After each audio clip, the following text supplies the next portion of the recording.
Adam Sandler movie released on Netflix. Well, nice to see he's still making entertainment in this time of crisis. And in this movie, Adam Sandler plays, well, basically the characters he's used to playing. He plays this simpleton, kind of stupid. Well, stupid's a harsh word. He's just very naive, innocent. This guy is obsessed with the holiday Halloween.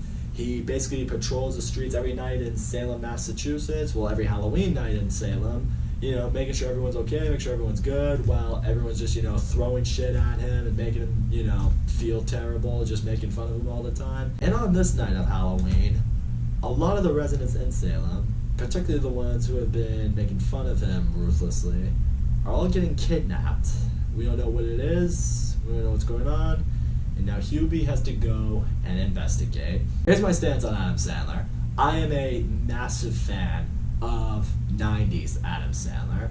Billy Madison, Happy Gilmore, Big Daddy, Wedding Singer. I love those movies. They are the epitome of toilet humor, stupid funny. It's what made Adam Sandler's career, and that stuff, that bunch right there, is his golden era, by far.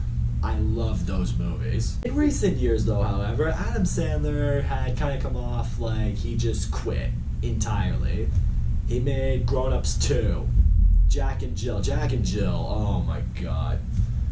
Ugh, that might be in contention for the worst movie I have ever seen. It was after that, I think it's around the time I quit on Adam Sandler. Like, at that point going forward, I was never going to get hyped for another one of his movies ever again. I was just done. But oddly enough, at the end of last year, he starred in a very serious crime thriller called Uncut Gems. You've probably heard of it. It's on Netflix.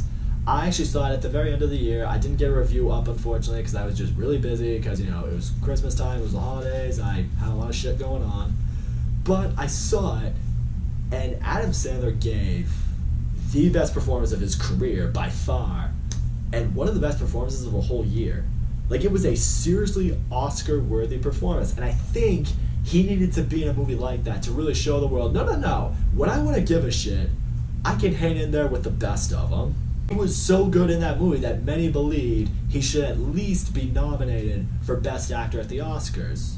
And then the Oscars happened, and he wasn't even nominated, which even I was surprised by. I felt, okay, no, he absolutely should have at least been nominated. I mean, I don't think he should have won over Joaquin Phoenix, but he totally should have been nominated. After losing out on an Oscar nomination, Adam Sandler went to Twitter and he said, you know what? You guys only recognize me when I make shit, so guess what? I am vowing that I'm gonna make the worst movie of all time.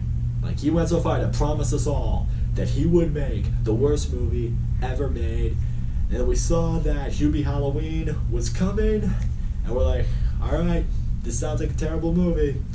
Let's see if he delivers on his promise. I gotta say, after watching Hubie Halloween, I mean, if this is what Adam Sandler promised us as the worst movie of all time, it's definitely not as bad as Jack and Jill, or Grown Ups 2.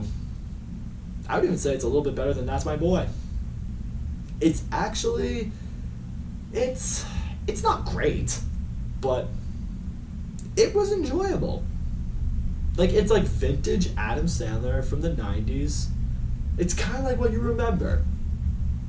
Yeah. So as I mentioned before, Adam Sandler in this movie plays basically the kind of characters you know him for. He's naive, he's weird, he's silly, he's just this guy who's obsessed with Halloween, loves decorating his house, loves the town of Salem, and, you know, every Halloween he just goes and he patrols the streets, looking out for the kids, looking out for families, all while, you know, everyone's just throwing shit at him, you know, and he's just, you know, going about it like it's nothing. Speaks in that very stereotypical Adam Sandler voice, like his Waterboy voice, like, you know, oh, hey, I'm Adam Sandler, my name is Hubie in this movie, and I talk like this, and, you know, people throw stuff at me, and I don't care, and, oh, I'm afraid, so I'm gonna use my canister that has, like, a million different things to it. It can turn into a bunch of different things. I made it when I was a Boy Scout or something like that. Shut up! You're either gonna get annoyed with it, or you're gonna find it funny.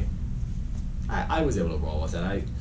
I just chuckle at it. There's something about Adam Sandler's really shitty Peter Griffin impression that makes me laugh. As I just mentioned, this movie follows basically every Adam Sandler ism that you expect in his movies. He has a bunch of his friends in this movie with him. Kevin James plays a police officer. Rob Schneider plays this guy who was in a loony bin. Ben Stiller even makes a brief cameo appearance as a security guard. You know, you have the leading lady in this movie who's this really hot woman who's just completely in love with Hubie, which makes no sense at all, but you're just like, you know what, it's an Adam Sandler movie, and the leading actress in these movies is always some hot actress that just is in love with him for reasons you don't understand, but you know what, that's there. Would it ever happen in real life? Absolutely not. But does it happen in an Adam Sandler movie? Always. And that's the thing. You watch this movie and you look at all the characters that are in this movie, it's like, do they really matter? Most of them not really. Kevin James didn't need to be in this movie. Rob Schneider didn't need to be in this movie. The only real side story in this movie that matters to a point is these kids who are the kids of the girl who loves Adam Sandler. Like, you know, there's a little arc going on with him. Like, the oldest son has a crush on this, you know, hot girl in high school.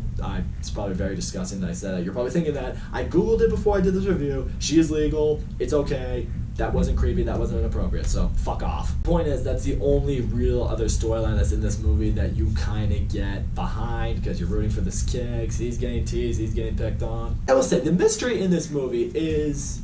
it's a little more intriguing than you think it might be. I mean, people would just keep disappearing. Something out there, whether it's this demon, spirit, you have no idea what it is, something out there is just kidnapping people. They're just disappearing, they're being taken away. You have no idea what could be happening to them. And does this movie bring the laughs?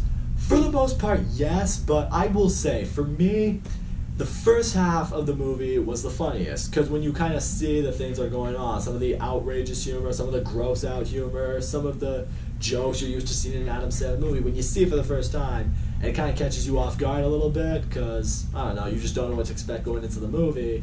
You actually have a couple good laughs. Like, there was one scene in particular, I actually laughed pretty hard. I can't deny it. But then, you know, Adam Sandler movies kind of do what is their fatal flaw, is they keep milking these jokes. Like, the jokes keep happening throughout the movie. This happens and that happens, and you're just like, alright, you've burnt it out. It's not funny anymore. You gotta do something different. And that's the thing, the best comedies out there, they'll maybe hit you with that great joke and all, but they're not gonna milk that joke. They'll try to hit you with other ones, other bigger ones potentially. They're never gonna try to get to the point where that great joke earlier in the movie keeps getting used to the point where it annoys you. And I guess that's just really what I can say about this movie. I mean, if you're a big Adam Sandler fan, like if you've consistently enjoyed his movies, even some of the not so great ones, you'll probably really dig this movie. On the other hand, if you've never liked Adam Sandler's humor, if you've always found him annoying, you've always hated his movies, this one's not gonna make you a fan. Or you could be like me, where you really loved prime Adam Sandler, and then he really became, well, irrelevant as time went on. You might be a little on the fence with this movie, and that's how I would describe myself. This movie was funny in parts. It was better than I thought it was going to be, better than it was advertised by Adam Sandler himself, and it has things to appreciate. But that being said, it's not going to be, I won't remember this as Adam Sandler's return to comedy form or anything like that. But all in all, to give Hubie Halloween its due, it's an enjoyable comedy. It has some laughs. It has some Adam Sandler moments that you enjoy, you reflect on, you're like, oh yeah, those were always funny. Some of the side characters work, some of the cameos work, some you kind of sit back and go, what was the point of that? The mystery was compelling enough to keep me engaged for enough of the movie. Some things in the movie you just don't really get, but you know, it's an Adam Sandler movie. I guess you're never meant to really understand how something is actually possible. In the end, Hubie Halloween is just a silly Halloween movie that, I don't know, if you're really scaring the shit out of yourself with your horror movie binging, if you need a break and you need a laugh, here's a Halloween movie you could put on and, I don't know, maybe ease your stress, ease your tension. It's on Netflix, so it's there. So that's all I gotta say, guys. Thank you so much for watching my video. Don't forget to leave a comment, like, subscribe, and I'll see you all next time.